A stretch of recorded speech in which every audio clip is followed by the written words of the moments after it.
everyone, and thank you. Thank you, parents, for supporting your children through all the highs, the lows, and even the mood swings of high school. Thank you, teachers, for supporting us as individuals and dealing with the class of 2019 over the years, especially this year. Sorry, Mr. Scotland, first period AP Gov and senioritis just don't mix well.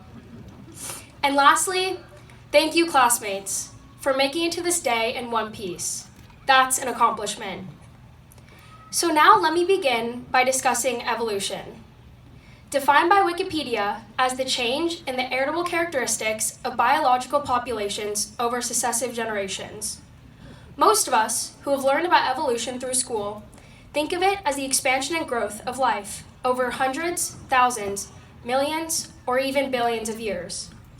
But right now, I want us to focus on the mini evolution that took place on this campus, within every one of us. 4 years in the grand scheme of life doesn't seem like a long time. But let's remind ourselves, freshman year, when we first used the Snapchat filter with the rainbow tongue or the dog ears. Crazy, right?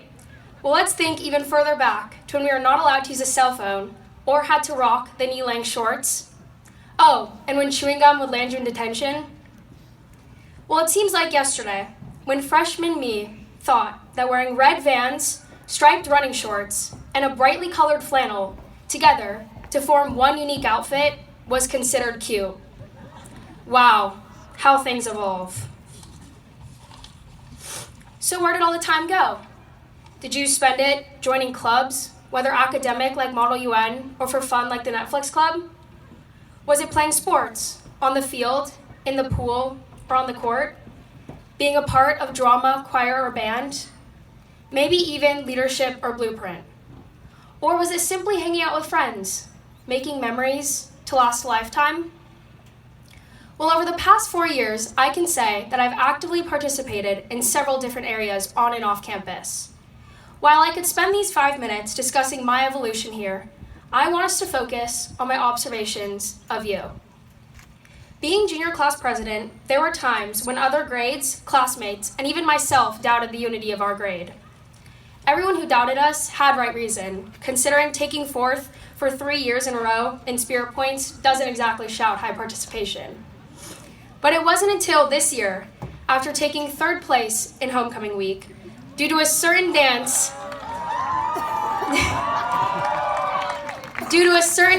getting disqualified in the skit. Shout out to my fellow Genie in a Bottle dancers for at least creating a final week in memory of homecoming week. I realized that our grade is unique. We have succeeded in our individualistic drive toward accomplishment. Together, let's look at just a few of our accomplished classmates. Take Karen Rosenberg, for example. Not only president for 3 years of Key Club, a community service club that has improved our community by working each weekend on service initiatives, but also she helped edit our monthly blueprints to keep students and parents up to date on pressing issues on and off campus. Now let's flash to Marco Caipo, who took the drama world by storm by not being afraid to take on different roles in not only 4 plays, but 2 musicals as well. Or Nicole Block, who managed to form her own band, Live Water Music, and puts on concerts to offer some entertainment for friends. Parents, it's not all rap music. But we can't forget about Eddie Burns for defending the Dons by pitching in one of the 2 winning games against Camp Lindo, and will now be continuing to pitch in college at University of San Francisco. Speaking of college, Lexi Rowell, attending Stanford on the student-athlete grind, or Annika Zolch, studying engineering at Tufts next year. And Sarah Westergren, who has managed to help our class bust down at prom for not 1, but 2 years. Thank you for continuing to be a class officer, Sarah. Trust me, it's not as easy as it looks. Shocked at the talent from each of these classmates? Well, these are only 7 students out of the 320 sitting before me. All 320 of these students, equally talented, I could go on for hours. But now to circle back to anyone who doubted our class, I just proved each one of you wrong. Every one of us has the ability to evolve and have a positive effect on the world one day. These 4 years are just the beginning. But for those who are sitting, questioning what they have done with their mini evolution and whether or not it was enough, I have some simple advice. Stop thinking about the coulda, woulda, shouldas and start doing. Thinking this is too simple to be real? Well, take me for example. 5 years ago, I watched my brother walk across this stage.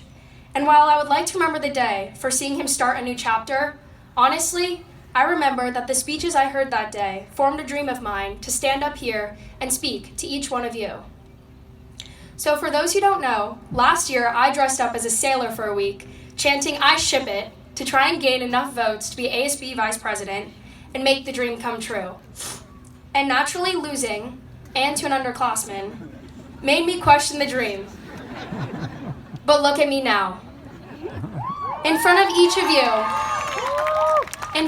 of you, delivering the speech I have dreamed of giving. Not as ASB vice president, but as Sophia. Yes, it is a small dream, but it came true, didn't it? My favorite passage from Charles Darwin, the father of evolution, read, "A man who dares to waste 1 hour of time has not discovered the value of life."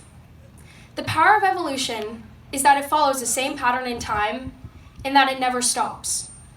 So my final words to you are a challenge. I challenge you to spend your time next year, wherever that may be, dreaming of evolving into something bigger and brighter than you ever thought possible. Starting now, the choice is yours. Good luck, and I can't wait for each of you to change the world someday.